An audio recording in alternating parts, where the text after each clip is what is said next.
have to work towards your qualification. Amen. And that entails enduring hardship Amen. for Christ. A lot of people believe that it is all hunky-dory. Dress nice, look good, smell good, and come and sit down in between people, and you know not the word. Bless the Lord. And anybody says something, you say, and you say, amen. I want to tell you something.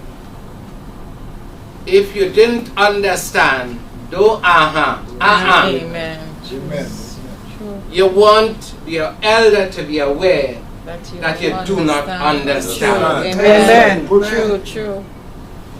And so we starting, well, correction, you have already started training because you have your commander here. You remember you're a recruit, you are not yet promoted, so you're in full soldier yet. And as you sit within a training college, some people, some trainees will catch the job faster than others. Amen. And once we realize who is slower, you will send a second in command to take charge of that batch of slower learners. And those that are progressing rapidly, they will be placed in another section, but it doesn't advance graduation. It just means that some is going to take a little longer than others, but the graduation date is already scheduled. Amen. So as a cadet, I want to arm you with some tools. Some of you may have already been armed, but I want you to take it in the sense of the discourse. Yes, Lord. So you're in training college, and it is required that you have these equipment so that you can proceed with your training.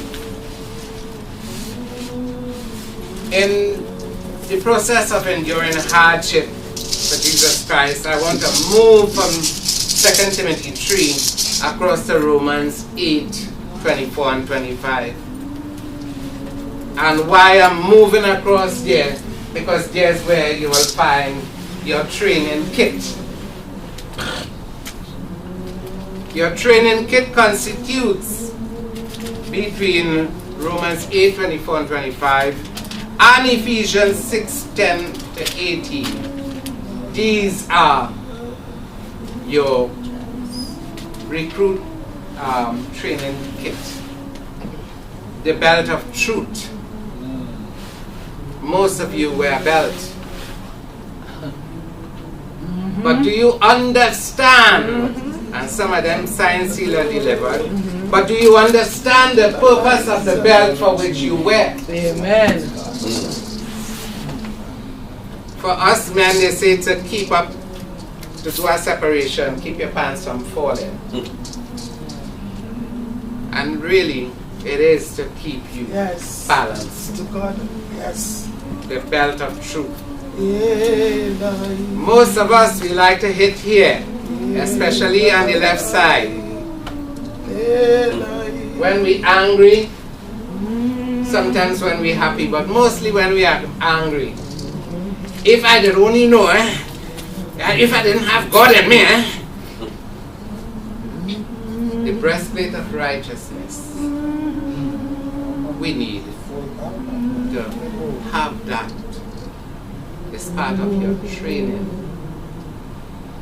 And once we put on the breastplate, you see, if you, according to yourself, my deceased mother used to say, tighten that pants or tighten your belt, meaning pull up yourself. Yes. And she tells us honesty is the best policy. That same deceased mother mine will tell you, used to tell me too long honest, too long poor. So you have to understand the antidote when we get it. Yes. you put on the shoe or the sandals of the gospel. Yes. You have to walk the walk. Walking. You got to talk the talk. Yes, Lord. And you got to be shoed up Yes. wherever you go, except when he said, take off thy sandals or thy shoes, for the place which you stand is holy ground. And for you to tell you that you have a lot of work to do. Amen. But I'm only arming you with what is necessary. And when you put on that sandal or that shoe of the gospel, then you need to walk with the shield of faith. Amen. Having gone on the journey, we walk by faith and not by sight.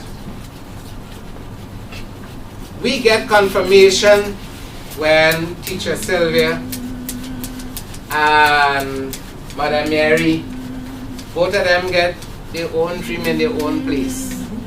And they come to service Sunday, and the Queen says, testimony time. And Teacher Cheryl get up and say, X, Y, not Teacher Cheryl, Teacher Sylvia get up and say X, Y, Z. And then Mother Mary come and say the same thing.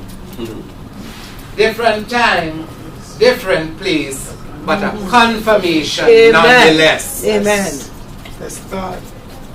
So when you have that shield of faith, you begin to feel like you could take a lion on your chest, but your head is unprotected. So you need to now put on the helmet of salvation.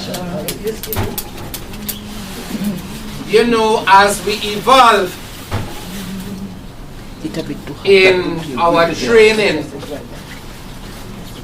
because of a willingness to want to become, each piece of implement or instrument that we use, that we arm ourselves with. Too much of people talking at the same time. All right. Each piece of tool that we put on, we drop off something. As we pick up things that are spiritual, in nature, towards our training, so that we can become officers, we drop something. Amen. Amen.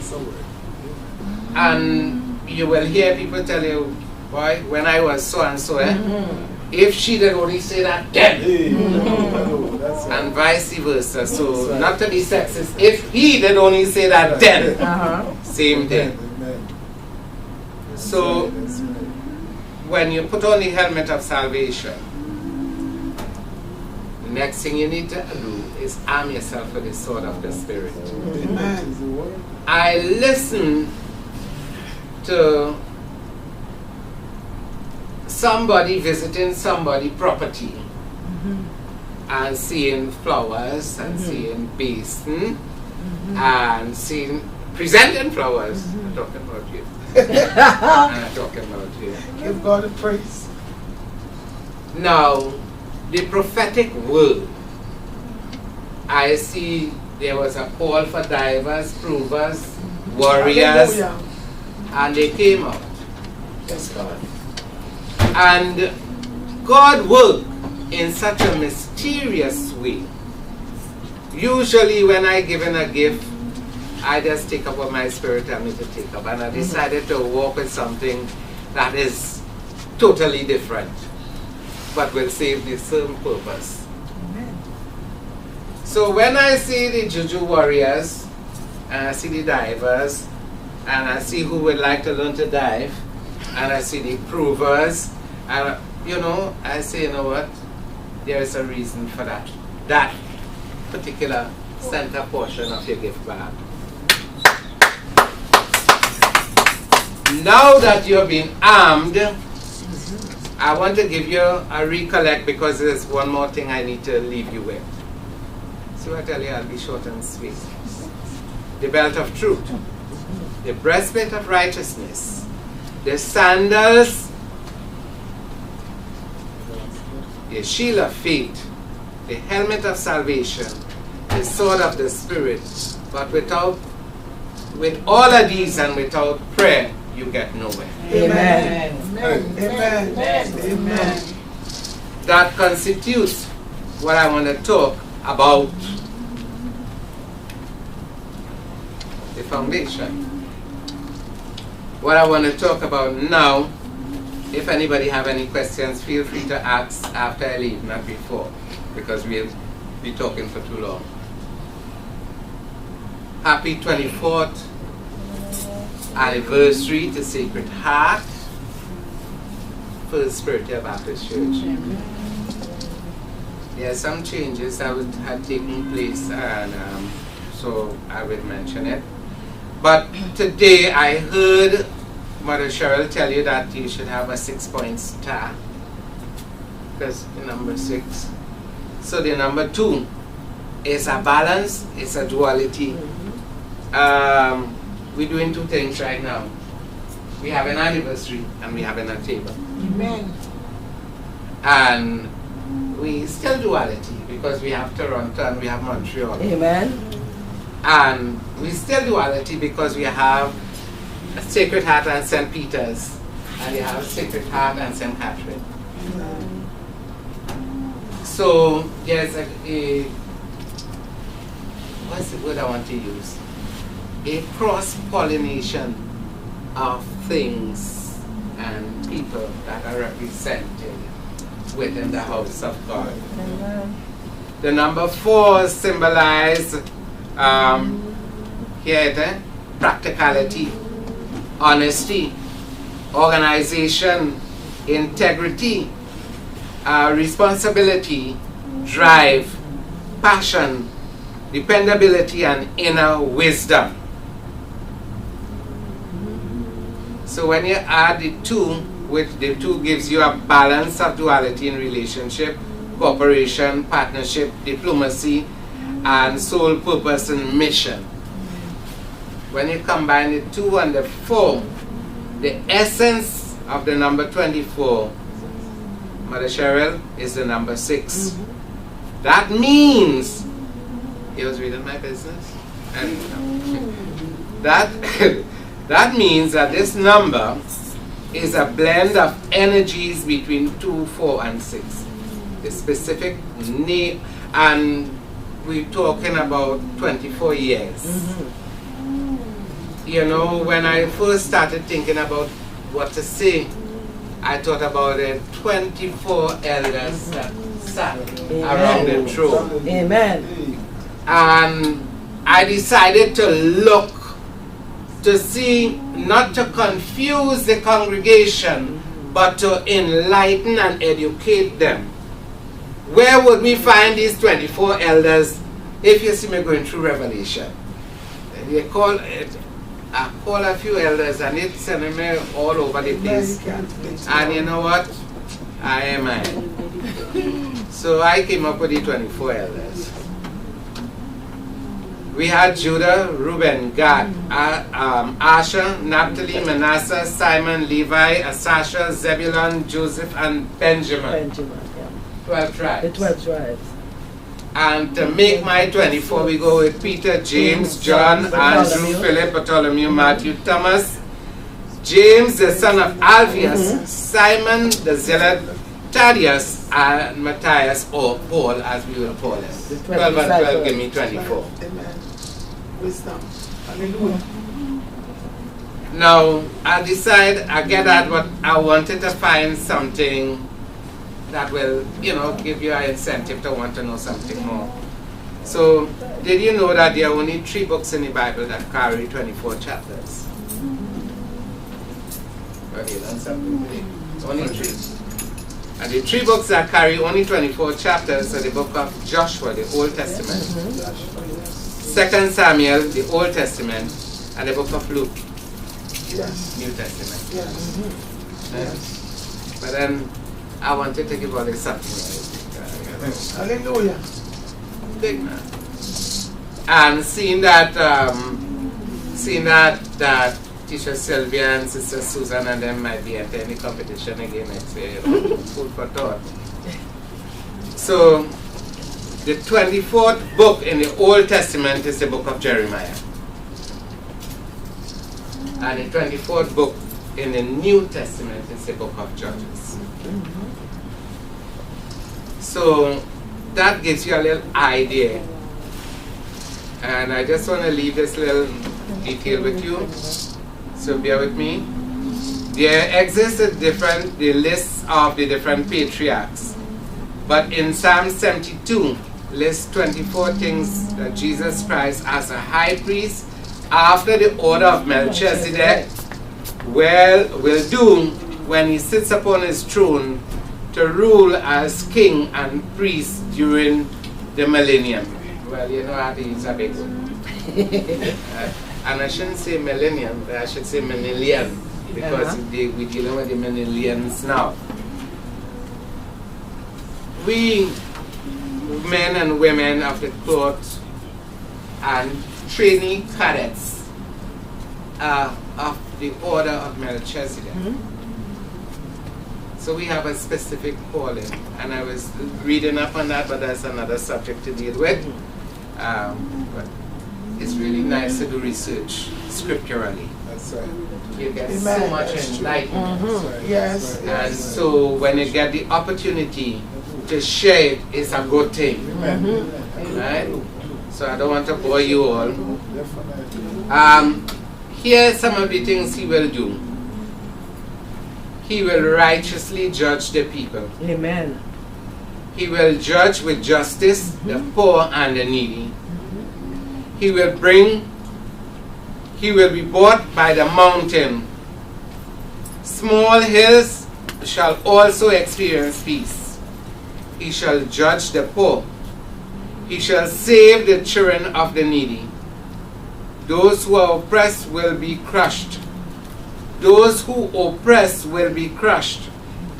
He will rule like rain upon the grass. He will rule like the water that showered the globe. He will cause the righteous to flourish. He will bring the righteous an abundance of peace. He shall rule from sea to sea. He shall rule from river unto the ends of the earth. When he hears the needy cry out, he will deliver him. The poor and those who have no help will also be delivered. Those who are needy and weak will receive compassion. The life of those in need will be saved. The needs of those who are oppressed and experience violence will be redeemed. The blood of those that are in need will be precious in his sight. He will cause an abundance of grain on the earth. He will bring an abundance of fruit. He will make those of the city flourish like grass. He will make his name to be counted, and he will bless all men. We can see from this in the spiritual Baptist faith, the members are playing a very important role as a symbol of divinity and energies, and under the guidance of the spiritual teacher, the members can be served in more ways than one. Teacher Cathy is your spiritual guidance, your mentor. You go to her and she tells you what you need to do. She's your source of inspiration, whereas some other mothers is a source of your perspiration or frustration. Notice I didn't say perspiration, I said prosper. So you get an idea, because you're bitter when you go to elders that you think you need to get their attention. You just want them to sit and listen, to give you a hearing, and they're too busy to do that. That's true. Our role, the brother asks, where is the men? And I neglected to say that when I came in, there were 18 women and 6 men in the house. So you had your 24 in numbers. when to my young brother Shepherd here, when you accept the role as a man of God, a minister, you are a servant of God. Amen. You are not a bishop, a captain, an archbishop. You are a servant of God first and foremost. Amen. Truly. And once you recognize that and you keep serving in that way, no matter what man may say, they can't take your blessing. Amen. Amen. Right? Praise God. Some Praise people God. Praise God. can shout and rejoice. I'm not a shouter, I will play the drums. But I will rejoice. Amen. Amen. Some people can sing and dance, I could croak. But I'm going to support you in your service. Amen. That's right. Understand, knowing your place. Amen. Knowing if you stay within your section, Amen. you will have a greater form of validation. Amen. Say that again, Bishop. Say that again. I Glory. charge for repeats. If you stay in your section, you will have a greater form of validation. That's right. Lord, my Lord. And I want to tell you that